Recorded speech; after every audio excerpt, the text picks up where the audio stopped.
Mi hija consentida les dijo a sus amigas que prefería verme muerta que pobre, pero su reacción me hizo darme cuenta de que no merecía nada de la fortuna que esperaba. Estefanía creció obteniendo lo que quería en el momento en que lo quería porque pensé que darle todo la haría segura de sí misma y exitosa. Escuelas privadas, viajes a la nieve, ropa de diseñador, un coche nuevo a los 16, otro coche nuevo a los 18 porque el primero ya no le parecía cool. Pagué por su educación universitaria de prestigio, su departamento, sus vacaciones de primavera en Cabo, sus prácticas sin sueldo en revistas de moda, su startup que fracasó, su segunda startup que también fracasó. Nunca escuchó la palabra no y yo me decía que la estaba preparando para el éxito. Mientras tanto, su hermana menor, Sofía, tuvo una infancia completamente diferente, no porque la quisiera menos, sino porque me había vuelto a casar y mi segundo esposo insistió en enseñarle responsabilidad financiera. Sofía tuvo trabajos de medio tiempo para sus gastos, usaba ropa normal en la escuela pública y conducía un coche usado que compró con sus propios ahorros. Obtuvo becas para la universidad estatal y trabajaba por las noches en un restaurante para pagar sus libros y materiales. Yo pensaba que se estaba perdiendo las ventajas que le daba a Estefanía, pero Sofía nunca se quejó, solo trabajó más duro. Cuando las llamé a ambas para anunciar mi desastre financiero, la primera respuesta de Estefanía fue: «Ay, no, mamá, qué vergüenza, ¿qué va a pensar la gente?». Sofía preguntó de inmediato si yo estaba bien y cómo podía ayudar. Les dije que había invertido mis ahorros para el retiro en el negocio de un amigo, que resultó ser una estafa, y lo había perdido todo, incluyendo la casa. Estefanía dijo: «Pues, no te puedes quedar conmigo. Solo tengo un cuarto y Beto no estaría cómodo con eso». Beto era su novio de 3 meses, que prácticamente vivía en el departamento que yo todavía estaba pagando. Sofía dijo que inmediatamente convertiría su oficina en casa en un dormitorio para mí. En las siguientes semanas, las diferencias se hicieron aún más extremas. Estefanía llamó para quejarse de cómo mi situación la estaba afectando a ella. Sus amigas le estaban haciendo preguntas y era humillante. De hecho, me pidió que le dijera a la gente que estaba de viaje en lugar de en bancarrota porque sonaba mejor. Dijo que no podía ayudar económicamente porque tenía que mantener su estilo de vida, pero que tal vez Sofía podría conseguir un segundo empleo para apoyarme, ya que de todos modos estaba acostumbrada a trabajar. Sofía ya estaba buscando soluciones. Llegó con una hoja de cálculo de presupuesto calculando cómo podríamos manejar los gastos juntas. Había investigado servicios sociales para los que yo podría calificar y me hizo citas. Traía la despensa todas las semanas y cocinaba comidas extra para que yo tuviera sobras. Incluso ofreció vender su coche y tomar el autobús para que tuviéramos un fondo de emergencia. La verdadera prueba llegó cuando les dije que la casa iba a ser embargada y necesitaba ayuda para la mudanza. Estefanía dijo que tenía un fin de semana de spa planeado desde hacía meses y que no podía reprogramar. Cuando le dije que perdería todo si nadie me ayudaba, dijo: «Quizás debiste haber pensado en eso antes de hacer inversiones riesgosas a tu edad». De hecho, me envió enlaces a albergues para personas sin hogar diciendo que no eran tan malos y que algunos hasta tenían habitaciones privadas. Mientras tanto, Sofía se tomó días libres del trabajo que no podía permitirse para ayudarme a empacar. Rentó una camioneta con su tarjeta de crédito y reclutó a su novio para ayudar a cargar las cajas. Ese día, Estefanía me envió un mensaje preguntando si podía depositarle vía transferencia. $500. Dólares americanos. 8.5 dólares pesos mexicanos aproximadamente. Para su tratamiento de spa porque su tarjeta de crédito estaba al límite. Y prometió pagarme cuando las cosas mejoraran.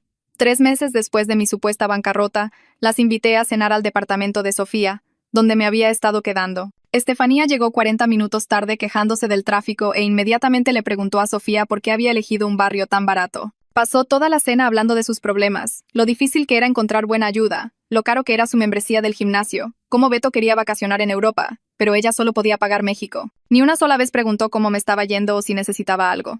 Finalmente dije: «Tengo algo importante que decirles a las dos». Me levanté y saqué mis estados de cuenta bancarios. No estoy en bancarrota. Nunca perdí dinero. Tengo $3 millones, $51,000 pesos mexicanos en ahorros e inversiones más 2 propiedades de alquiler. Todo esto fue una prueba para ver cuál de mis hijas se preocupaba realmente por mí y no por mi dinero. A Estefanía se le cayó la mandíbula y comenzó a reír diciendo: «Ay, gracias a Dios, mamá. Sabía que algo andaba mal. En verdad me tenías preocupada por un minuto. Ahora puedes pagarme por todo el estrés que me causaste y podemos ir de compras mañana para celebrar», dije. No he terminado, Estefanía. Saqué una carpeta y comencé a leer los mensajes que le había enviado a sus amigas sobre mí. «La bancarrota de tu mamá es tan vergonzosa. Estoy fingiendo que está muerta en lugar de pobre. Las personas mayores no deberían apostar con dinero que no pueden permitirse perder. Si termina en la calle, esa no es mi responsabilidad. Gracias a Dios no soy como ella». Sofía estaba llorando y dijo: «Mamá, ¿cómo pudiste mentirme? He estado tan angustiada por ti». Dije: «Lo sé, mi amor, y lo siento, pero necesitabas saber la verdad sobre ambas». Luego me dirigí a Estefanía. «Estefanía, vas a recibir exactamente lo que me ofreciste cuando pensaste que no tenía nada. Nada. Estefanía me miró fijamente por un momento y luego comenzó a reír, pero sonaba forzado, como si no pudiera decidir si esto era real o algún tipo de broma. Seguía mirando de mí a Sofía como si alguna de las dos fuera a romper el personaje y admitir que todo era parte de alguna lección extraña que yo estaba enseñando. Sofía se secó los ojos con el dorso de la mano y su voz sonó temblorosa cuando preguntó por qué me había sometido a 3 meses de preocupación, llanto y planeación de presupuestos si en realidad no necesitaba ayuda. Vi cómo la risa de Estefanía se desvanecía en confusión y luego en algo más duro mientras procesaba lo que acababa de decir. Abrió y cerró la boca 2 veces antes de que salieran las palabras, preguntando si esto estaba sucediendo de verdad. Me dirigí a Sofía primero porque ella merecía una explicación más que nadie. Le dije que necesitaba saber la verdad sobre mis 2 hijas antes de tomar decisiones finales sobre mi patrimonio y quién obtendría qué cuando muriera. Dije que tenía que ver a quién le importaba yo realmente y a quién solo le importaba mi dinero. Estefanía me interrumpió antes de que pudiera decir más y su voz subió un tono mientras decía que todo esto era una locura y que yo le debía una disculpa por el estrés emocional que había causado. Dijo que la había hecho pasar un infierno durante 3 meses. Haciéndola preocuparse porque su madre estuviera en la calle. Luego, sin perder el ritmo, preguntó cuándo iba a comenzar de nuevo su mensualidad porque había tenido que recortar muchísimas cosas y había sido muy difícil. Miré a Estefanía y dije que no habría más mensualidad, ni más pagos de renta para su departamento, ni más financiamiento para su estilo de vida, sus tarjetas de crédito, sus fines de semana de spa o cualquier otra cosa. El color se le fue del rostro y se puso pálida como si la hubiera abofeteado. Se levantó tan rápido que su silla raspó el piso de Sofía y dijo que no podía simplemente cortarla sin avisar. Dijo que tenía gastos y compromisos y una vida entera construida alrededor de mi apoyo. Comenzó a enumerar cosas como su membresía del gimnasio, el pago de su coche y sus citas de peluquería, como si fueran necesidades que yo estaba siendo cruel al quitarle. Sofía intervino en voz baja y preguntó si realmente iba a castigar a Estefanía para siempre o si era otra prueba dentro de la prueba. Miré a Sofía y le dije que esto era real y permanente y que no habría más pruebas. Le expliqué que Estefanía me mostró exactamente quién era cuando pensó que no tenía nada, y esa persona no era alguien a quien yo quisiera seguir solapando. La cara de Sofía hizo un gesto complicado, como si entendiera, pero también se sintiera triste por ello, porque a pesar de todo, Estefanía seguía siendo su hermana. El shock de Estefanía se transformó en pura ira y comenzó a gritar que nada de esto era justo. Dijo que yo fui quien la crió para esperar apoyo y que ahora le estaba quitando el piso. Su teléfono vibró en la mesa y ella lo agarró y miró la pantalla. Su cara se tensó y escribió algo rápido y agresivo con los pulgares. Luego arrojó el teléfono de vuelta y exigió saber qué esperaba que hiciera ahora. Dijo que no tenía experiencia laboral real porque yo siempre le había dicho que no la necesitaba. Dijo que la había preparado para el fracaso y que ahora la estaba abandonando. Metí la mano en mi bolso y saqué un sobre que había preparado antes de venir. Se lo entregué a Estefanía y le dije que contenía un cheque por $5,080 y $5 mexicanos. Le expliqué que este era su pago final de mi parte y que debería ser suficiente para 2 meses de renta mientras encontraba un trabajo y resolvía su vida. Estefanía rasgó el sobre, sacó el cheque y lo miró como si le hubiera dado dinero de un juego de mesa. Dijo que $5,000 ni siquiera cubrirían sus deudas de tarjeta de crédito, y mucho menos la renta y la comida y todo lo demás. Me agitó el cheque y su mano estaba temblando. Sofía se levantó y preguntó si podía hablar conmigo en privado en su recámara. La seguí por el pasillo corto y cerró la puerta tras nosotros. Nos sentamos en su cama y se quedó en silencio por un minuto antes de decir que entendía por qué hice esto, pero que le dolía que no hubiera confiado en ella lo suficiente como para decirle la verdad. Dijo que pasó 3 meses absolutamente aterrorizada por mi futuro. Dijo que se quedaba despierta por la noche tratando de encontrar la manera de ganar más dinero para mantenerme. Dijo que incluso había considerado buscar un segundo trabajo y había llamado a su banco para solicitar un préstamo personal. Me disculpé con Sofía y lo dije con total sinceridad. Le dije que lamentaba haberle mentido y haberla hecho preocuparse, pero que tenía que hacer que la prueba fuera real o no revelaría la verdad. Dije que si le hubiera dicho que era falso, su comportamiento no habría sido genuino y no habría aprendido nada real sobre ninguna de mis hijas. Sofía asintió lentamente y preguntó qué pasaría ahora con Estefanía. Preguntó si realmente iba a dejarla en apuros o si cedería cuando Estefanía volviera llorando en unas semanas. Le dije a Sofía que hablaba en serio sobre los límites y que no cambiaría de opinión por mucho que Estefanía rogara, amenazara o manipulara. Regresamos a la sala y encontramos a Estefanía caminando de un lado a otro y hablando por teléfono en voz alta y urgente. Decía que necesitaban hablar de inmediato y algo sobre cómo todo se estaba cayendo a pedazos. Cuando nos vio entrar, terminó la llamada rápidamente y se giró para encararme. Exigió saber sobre su fondo fiduciario y su herencia. Dijo que yo no podía quitarle lo que era legalmente suyo y que hablaría con un abogado si era necesario. Tenía la cara roja y los puños apretados a los lados. Le dije a Estefanía que no había fondo fiduciario porque nunca había establecido uno para ella. Dije que mi testamento actualmente le dejaba todo a Sofía, con solo una pequeña cantidad simbólica para Estefanía. Le expliqué que después de observar su comportamiento durante estos 3 meses, Decidí que Sofía era la única hija que merecía heredar mi patrimonio. La cara de Estefanía pasó de roja a casi morada y gritó que yo era una vieja malvada que la estaba castigando por ser honesta sobre sus sentimientos. Dijo que esos mensajes a sus amigas eran privados y yo no tenía derecho a leerlos. Dijo que todos se quejan de sus padres a veces y que no significaba nada. Sofía dejó su vaso de agua y se levantó del sillón. Miró a Estefanía y dijo que el problema no era la honestidad o desahogarse con amigas. El problema era la crueldad, el egoísmo y la completa falta de preocupación por otro ser humano. La cara de Estefanía se contorsionó y se giró hacia su hermana. Comenzó a gritar que Sofía había estado jugando a ser la hija perfecta todo este tiempo solo para manipularme. Dijo que Sofía quería robar su herencia y había estado tramando esto durante meses. Apuntó con el dedo a Sofía y la acusó de ponerme en contra de mi propia hija. Sofía mantuvo la calma y dijo que no necesitaba tramar nada porque las propias acciones de Estefanía revelaron todo. Estefanía agarró su bolso del brazo de la silla. Estaba temblando y su voz se hizo más fuerte mientras enumeraba todas las formas en que Sofía supuestamente la había saboteado a lo largo de los años. Me levanté y les dije a ambas que se detuvieran inmediatamente. La habitación se quedó en silencio, excepto por la respiración agitada de Estefanía. Miré a Estefanía y dije que tenía exactamente una semana para sacar todas sus pertenencias del departamento que yo había estado pagando. Después de 7 días, las cerraduras se cambiarían y cualquier cosa que quedara sería donada a la caridad. La boca de Estefanía se abrió, pero al principio no salió sonido.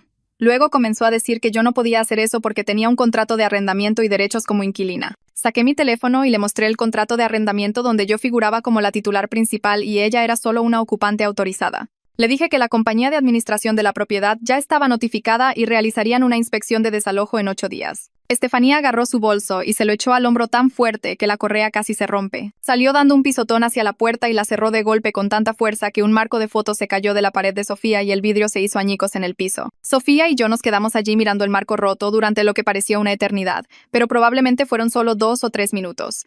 Sofía se agachó y comenzó a recoger los pedazos de vidrio con cuidado. Preguntó en voz baja si realmente estaba bien con que Estefanía me odiara ahora. Me arrodillé para ayudarla a limpiar y dije que el odio de Estefanía no se trataba de perder una relación conmigo. Se trataba de perder el acceso al dinero, y eso probó que la prueba había revelado la verdad sobre quién era ella realmente. Sofía dejó caer un trozo de vidrio en su palma y dijo que había visto señales de advertencia a lo largo de los años. Dijo que hubo momentos en que Estefanía dijo cosas crueles o actuó con aires de superioridad, pero Sofía siempre ponía excusas porque eran hermanas y se suponía que la familia debía permanecer unida. Le dije a Sofía que la familia no significa aceptar el abuso o solapar el comportamiento destructivo.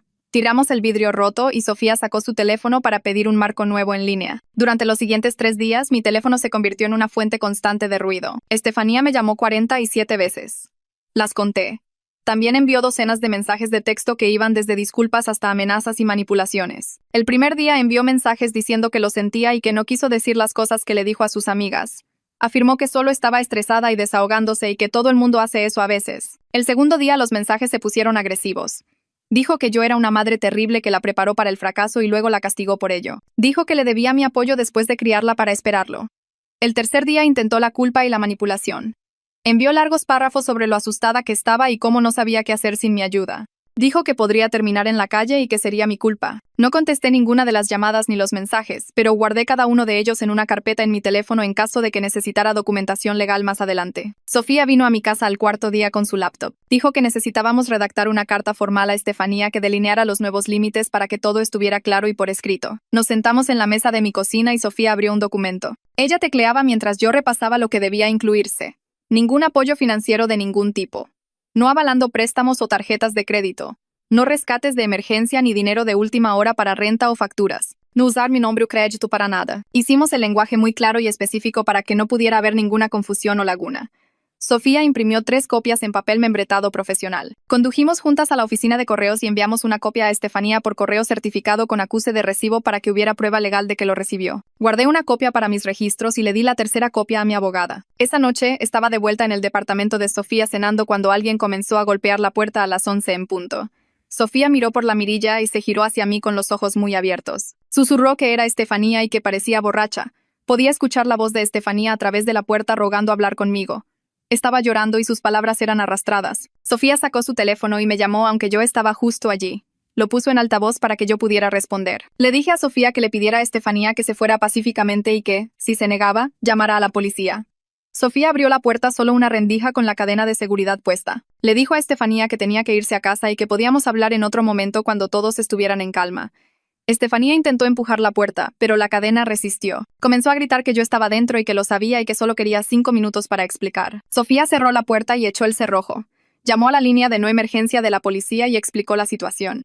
2 oficiales llegaron en 15 minutos. Observé por la mirilla mientras hablaban con Estefanía en el pasillo. Estaba sentada en el suelo con la espalda contra la pared, llorando. Una oficial era una mujer que se agachó junto a Estefanía y le habló con voz tranquila. Después de unos 10 minutos, convencieron a Estefanía de que se fuera. El oficial llamó a la puerta de Sofía y lo dejamos entrar. Tenía ojos amables y preguntó si este era el primer incidente. Le expliqué sobre las constantes llamadas y mensajes de texto y le mostré mi teléfono. Sugirió que considerara obtener una orden de restricción si el acoso continuaba. Dijo que se sentía extremo, pero a veces era necesario cuando los miembros de la familia no podían respetar los límites. Me dio una tarjeta con un número de caso y dijo que llamara si Estefanía regresaba. Toda la situación se sintió surrealista, como algo que le pasaba a otras personas, no a mí. A la mañana siguiente llamé a mi abogada y programé una cita para actualizar mi testamento. Tenía un hueco esa tarde, así que conduje hasta su oficina en el centro. Su nombre estaba impreso en una placa dorada fuera de una puerta en el 3er piso. Me invitó a una sala de conferencias con una mesa larga y me ofreció café. Le expliqué la situación con Estefanía y le mostré las llamadas y mensajes documentados y el número de informe policial de la noche anterior.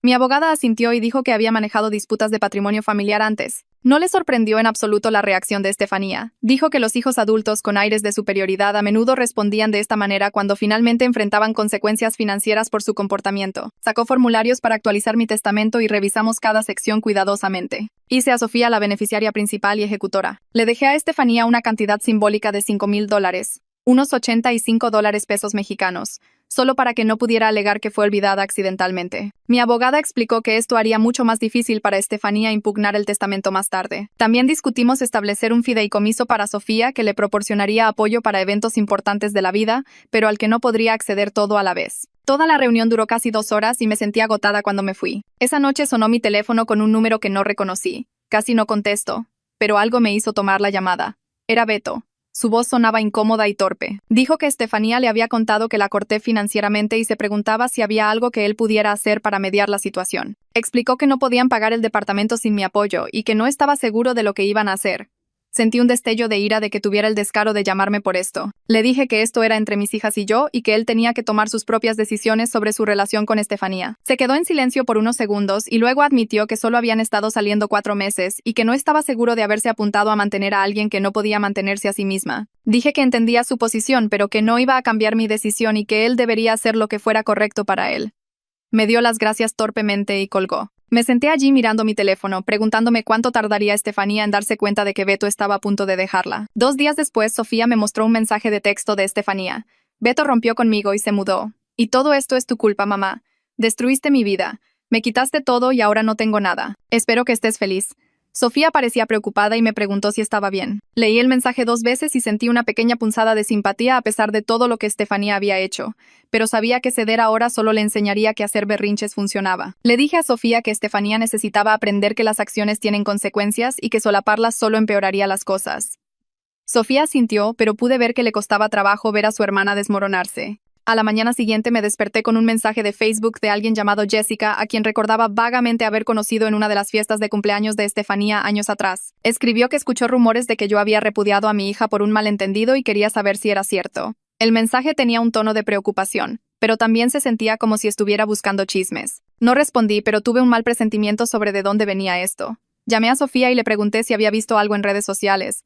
Dijo que no, pero que revisaría. 20 minutos después, Sofía devolvió la llamada, sonando molesta. Había encontrado una publicación de Estefanía en su página pública de Facebook. La publicación decía que yo era abusiva y que le estaba reteniendo su herencia ilegalmente. Afirmaba que siempre había favorecido a Sofía y que ahora estaba castigando a Estefanía por decir lo que pensaba. La publicación ya tenía docenas de comentarios de personas diciendo lo terrible que era yo y ofreciendo simpatía y apoyo a Estefanía. Ninguna de estas personas conocía la verdadera historia de la prueba o los mensajes que Estefanía había enviado sobre preferirme muerta que pobre. Sofía preguntó qué quería hacer al respecto. Le dije que necesitaba llamar a mi abogada. Mi abogada contestó al tercer timbrazo y le expliqué la situación sobre las publicaciones de Estefanía en redes sociales. Escuchó atentamente y luego me dijo que documentara todo, pero que no me involucrara públicamente. Dijo que la historia falsa de Estefanía podría ayudar a mi caso si alguna vez intentaba impugnar el testamento, porque mostraba un patrón de manipulación y deshonestidad. Pasé la siguiente hora tomando capturas de pantalla de cada publicación y comentario y guardándolos en una carpeta en mi computadora. También revisé mi teléfono y tomé capturas de pantalla de todos los mensajes de texto que Estefanía había enviado en las últimas semanas. Mi abogada dijo que mantuviera un registro detallado con fechas y horas en caso de que lo necesitáramos más tarde. Pasaron 3 semanas y comencé a sentir que tal vez las cosas se estaban calmando. Luego recibí un correo electrónico del dueño del departamento de Estefanía preguntando por la renta del próximo mes. Dijo que el pago vencía en 5 días y que aún no lo había recibido. Le respondí explicando que ya no era responsable del contrato de arrendamiento y le proporcioné un aviso de 30 días según lo requerido por el acuerdo de alquiler. Adjunté una copia del contrato de arrendamiento que mostraba que yo figuraba como garante, pero tenía derecho a cancelar con el aviso adecuado. Luego reenvié toda la cadena de correos electrónicos a Estefanía para que no pudiera alegar que no lo sabía. Me sentí mal por ello durante quizás 10 minutos y luego me recordé que tenía 28 años y era perfectamente capaz de averiguar cómo pagar la renta. Al día siguiente, recibí un largo correo electrónico de Estefanía. El asunto decía: necesitamos hablar. El correo afirmaba que había estado solicitando empleo todos los días, pero nadie la contrataba porque no tenía experiencia laboral reciente. Dijo que era mi culpa por no haberla preparado para el mundo real y que la había condenado al fracaso al darle todo y luego quitárselo. Escribió que yo era una madre terrible que la había dañado y que ahora estaba sufriendo por mis errores. El correo se extendió por 3 páginas, enumerando todas las formas en que yo le había fallado y destruido su futuro. Lo leí 2 veces y sentí que mi ira crecía con cada párrafo. Abrí un nuevo correo electrónico y escribí una sola frase. Sofía se pagó la universidad trabajando mientras tú gastabas mi dinero en vacaciones de primavera en Cabo. Le di a enviar antes de que pudiera arrepentirme. Luego bloqueé la dirección de correo electrónico de Estefanía para no tener que ver su respuesta. Pasaron 5 días y no supe nada de ella.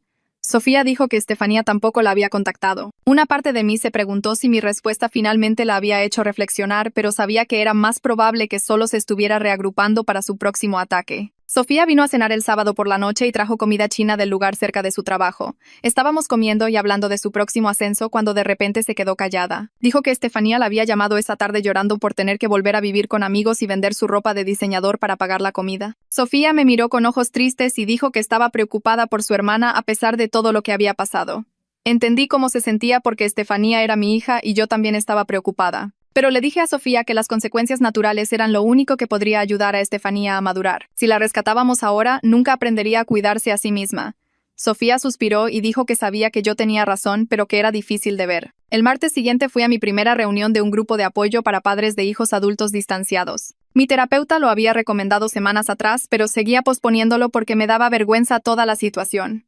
El grupo se reunía en el sótano de una iglesia con sillas plegables dispuestas en círculo. Había otros 8 padres allí, con edades que iban desde los 40 hasta los 70 años.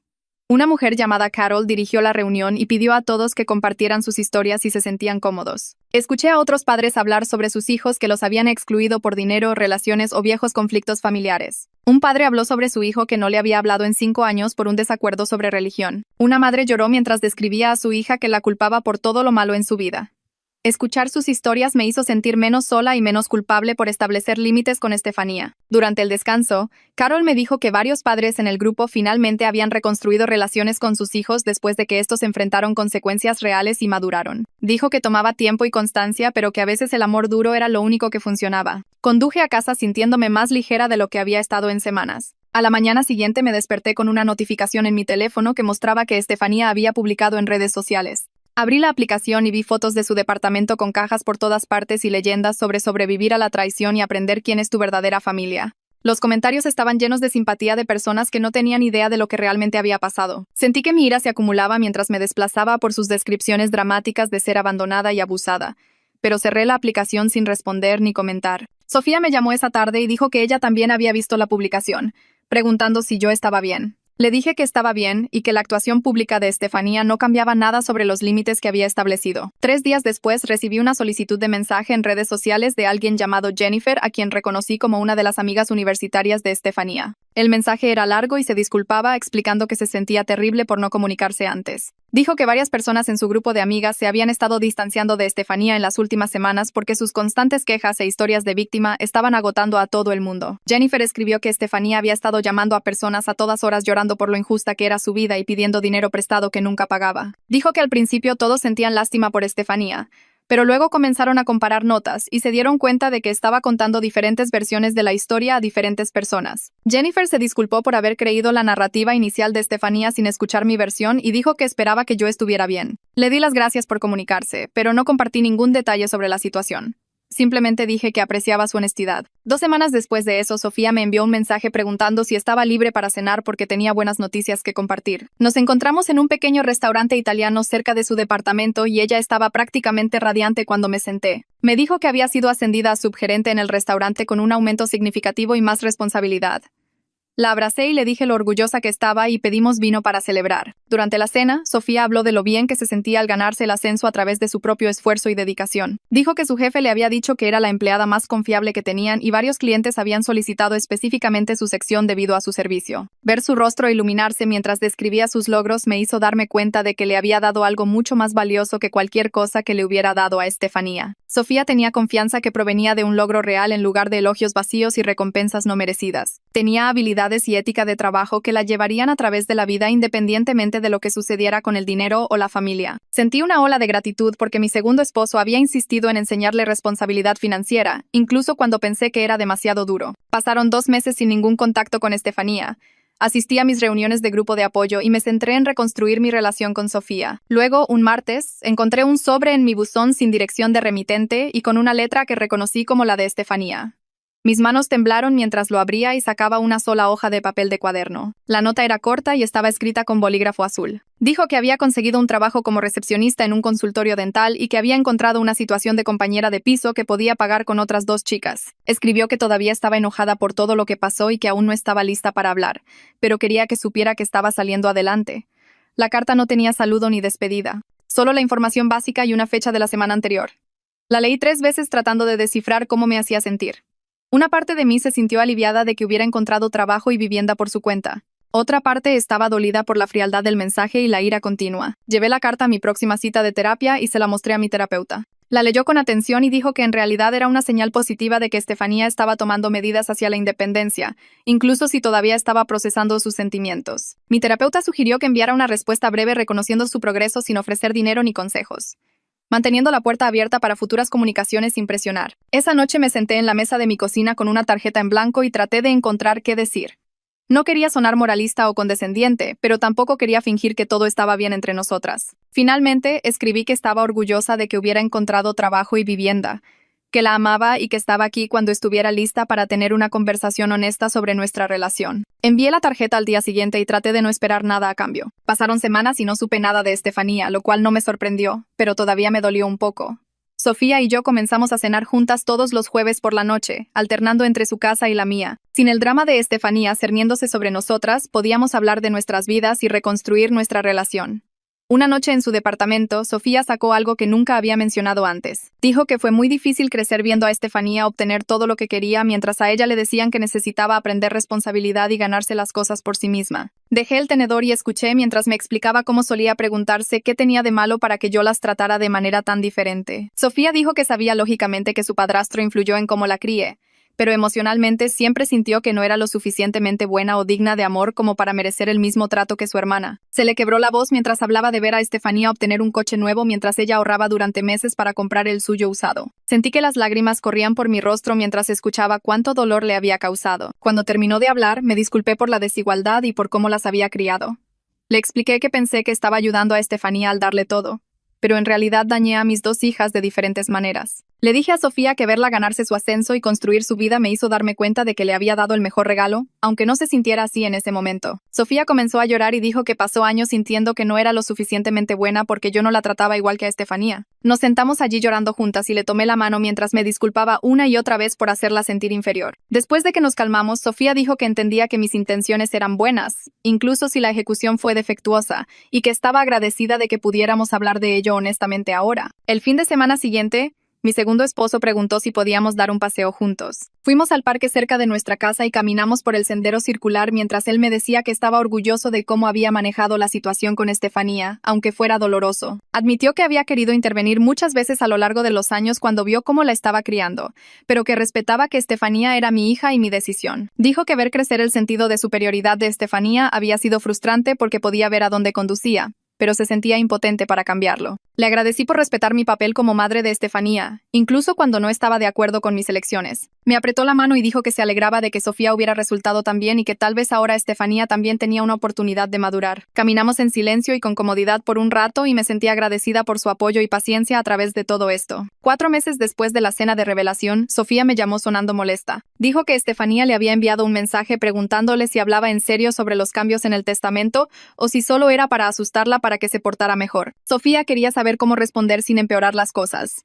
Le dije que fuera honesta y directa, que Estefanía necesitaba entender que sus elecciones tenían consecuencias reales que no desaparecerían. Sofía le respondió a Estefanía diciéndole que yo hablaba completamente en serio sobre el testamento y que ella necesitaba aceptar que sus acciones durante la falsa bancarrota mostraron sus verdaderas prioridades. Estefanía no respondió al mensaje de Sofía, y Sofía dijo que se sintió aliviada de finalmente ser honesta con su hermana en lugar de intentar proteger sus sentimientos. La respuesta de Estefanía llegó a través del teléfono de Sofía 2 horas después, y Sofía me mostró la pantalla con la mano temblando. El mensaje llamaba a Sofía una santurrona que siempre me adulaba para llamar la atención y decía que Sofía me manipuló durante un momento vulnerable. Sofía lo leyó 2 veces y luego bloqueó el número de Estefanía justo allí frente a mí.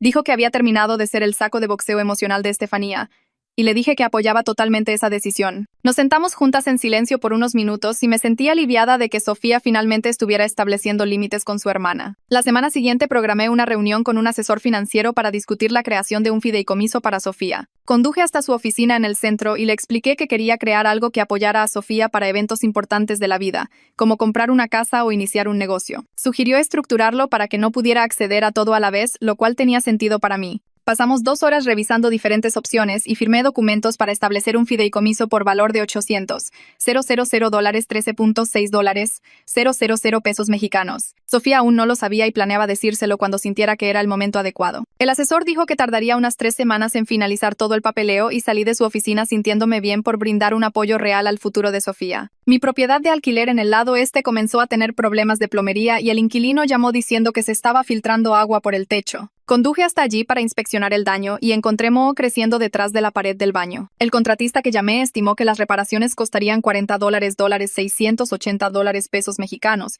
y consideré seriamente simplemente vender el lugar. Sofía me acompañó a la segunda inspección y tomó notas sobre todo lo que dijo el contratista. Investigó a otros 3 contratistas en línea y los llamó a todos para obtener cotizaciones. Durante la siguiente semana, ella gestionó todo el proyecto por mí, obteniendo presupuestos, verificando referencias y negociando precios. Logró reducir el costo a $32 unos $544 pesos mexicanos, y encontró un contratista que podía comenzar de inmediato. Verla manejar todo me recordó exactamente por qué hice la prueba de la falsa bancarrota en primer lugar. Sofía me llamó una tarde sonando sorprendida y me dijo que acababa de ver a Estefanía fuera del consultorio dental donde Estefanía trabajaba. La oficina estaba a solo 2 cuadras del restaurante de Sofía y se habían topado en la acera. Sofía dijo que Estefanía se veía cansada y había perdido peso, pero que no causó ningún drama ni comenzó a gritar. Estefanía simplemente asintió con la cabeza a Sofía y se fue rápidamente sin decir nada. Sofía preguntó si creía que Estefanía estaba bien y le dije que honestamente no lo sabía, pero Estefanía necesitaba resolver las cosas por su cuenta. 6 meses después de que corté por completo a Estefanía, apareció una notificación de Facebook en mi teléfono. Estefanía me había enviado una solicitud de amistad, lo que me sorprendió porque había estado completamente en silencio durante semanas. Me quedé mirando mi teléfono durante mucho tiempo tratando de descifrar qué significaba. Una parte de mí se preguntó si quería algo o si era un intento genuino de reconectar. Acepté la solicitud, pero no le envié ningún mensaje, decidiendo dejar que ella hiciera siguiente movimiento si realmente estaba lista para hablar. Mi segundo esposo preguntó qué iba a hacer y le dije que solo iba a esperar y ver qué pasaba. Unos días después, Estefanía publicó fotos de un viaje de campamento de fin de semana con unos amigos que no reconocí. Se veía genuinamente feliz en las fotos, usando jeans normales y una camiseta sencilla sin ninguna etiqueta de diseñador. Las fotos la mostraban asando malvaviscos, haciendo senderismo en un sendero y sentada alrededor de una fogata. Me desplacé por sus publicaciones recientes y noté que ya no se estaba quejando de nada ni publicando narrativas de víctima.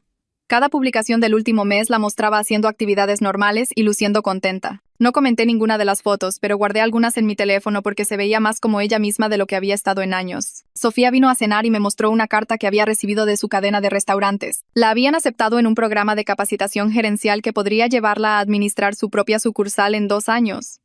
Estaba emocionada, pero preocupada por el costo de los materiales de capacitación y los libros. Me ofrecía ayudar a pagar cualquier cosa que necesitara, y ella aceptó la oferta con gracia. Entendió que esto era apoyo para una oportunidad ganada y no solo yo dándole dinero por nada. Pasamos la noche revisando los requisitos del programa y me sentí orgullosa de verla planear su futuro con tanta concentración y determinación. 3 semanas después abrí mi correo electrónico y encontré un mensaje de Estefanía con el asunto. ¿Podemos hablar? Mis manos comenzaron a temblar mientras hacía clic para abrirlo y leía el mensaje corto preguntando si podíamos reunirnos para tomar un café. Lo leí 3 veces tratando de descifrar si había algún significado oculto o manipulación. El mensaje era simple y directo, sin dramas ni chantajes emocionales. Me senté con él durante 1 hora antes de responder que sí, que podíamos reunirnos, y sugerí una cafetería a medio camino entre nuestras ubicaciones. Ella respondió en minutos, aceptando reunirse allí el sábado por la mañana. Llegó el sábado y llegué a la cafetería 15 minutos antes. Demasiado nerviosa para llegar tarde. Estefanía entró justo a tiempo, vestida con jeans normales y un suéter con un maquillaje mínimo. Se veía diferente de alguna manera, menos pulcra, pero más real. Se sentó frente a mí y sus manos temblaban un poco mientras las envolvía alrededor de su taza de café. Comenzó diciendo que no estaba allí para pedir dinero y que solo quería hablar, lo cual era más maduro de lo que esperaba de ella. Asentí y esperé a que continuara, observando su rostro con atención en busca de signos de manipulación. Estefanía respiró hondo y se disculpó por las cosas que había dicho cuando pensó que estaba en bancarrota. Admitió que había sido superficial y cruel y dijo que estaba avergonzada de cómo había actuado. Explicó que perderlo todo la obligó a darse cuenta de lo vacía que había sido su vida cuando solo se trataba de dinero y estatus. Su voz se quebró un poco cuando habló de los mensajes que había enviado a sus amigas sobre mí. Dijo que trabajar en el consultorio dental y vivir con una compañera de piso le enseñó cosas que debería haber aprendido hace años. Escuché sin interrumpir y vi cómo se formaban lágrimas en sus ojos mientras hablaba de lo equivocada que había estado. Le agradecí por venir y le dije que estaba orgullosa de que hubiera encontrado un trabajo y un lugar para vivir sin mi ayuda. Se secó los ojos con una servilleta y dijo que los últimos 6 meses fueron lo más difícil por lo que había pasado, pero que aprendió más sobre sí misma de lo que quería saber.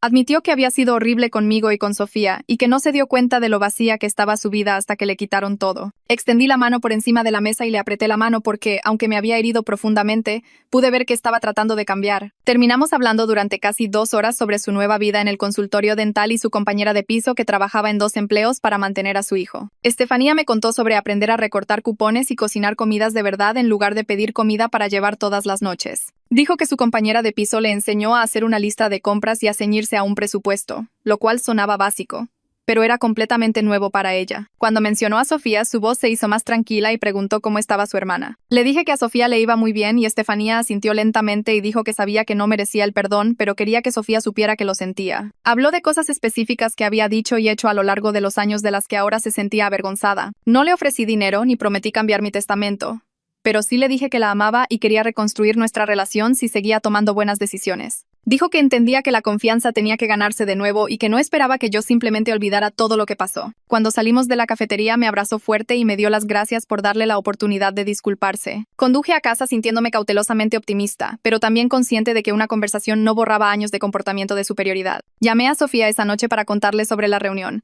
Escuchó en silencio mientras yo describía la disculpa de Estefanía y los cambios que parecía estar haciendo. Sofía dijo que se alegraba de que Estefanía estuviera mejor, pero que necesitaba más tiempo antes de poder pensar en reconectarse con su hermana. Le dije que lo entendía por completo y que nunca la presionaría para que perdonara a Estefanía antes de que estuviera lista. Sofía admitió que había estado enojada con Estefanía durante tanto tiempo que no sabía si alguna vez podrían tener una relación real. Le recordé que no tenía que decidir nada en ese momento y que podía tomarse todo el tiempo que necesitara. Hablamos de su trabajo en el restaurante y del programa de capacitación gerencial que comenzaría el próximo mes. Sonaba emocionada por aprender el lado comercial de administrar un restaurante y dijo que su jefe pensaba que tenía un potencial real. Antes de colgar, me pidió que le avisara si Estefanía seguía mejorando o si resultaba ser una farsa.